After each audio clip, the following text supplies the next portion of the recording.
2026 সালের জানুয়ারি থেকে diploma in primary education program চালু হবে বলে জানিয়েছেন প্রাথমিক ও গণশিক্ষা উপদেষ্টা অধ্যাপক ডাক্তার বিধান রঞ্জন রায় পোদ্দার।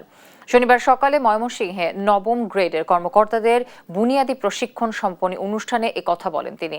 এ সময় প্রাথমিক ও গণশিক্ষা মন্ত্রণালয়ের তত্ত্বাবধান এবং জাতীয় প্রাথমিক শিক্ষা একাডেমি নেপেল পরিচালনায় দেশের 12টি প্রাইমারি টিচার্স ট্রেনিং ইনস্টিটিউটে পাইলটিং ভিত্তিতে এই প্রোগ্রাম বাস্তবায়নের কথা জানান উপদেষ্টা। এছাড়া 10 মাস মেয়াদী এই কোর্সে মোট 35 ক্রেডিটের 1200 নম্বরের মূল্যায়ন থাকবে।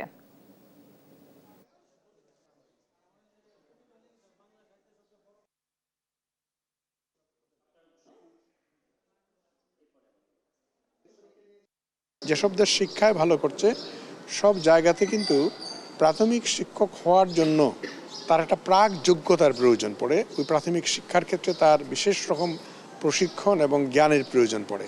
তা আমাদের দেশে সেটা আমরা দূরবর্তী সময়ে চালু করার প্ল্যান করছি, কিন্তু এর আগে আমাদের প্রস্তুত করা।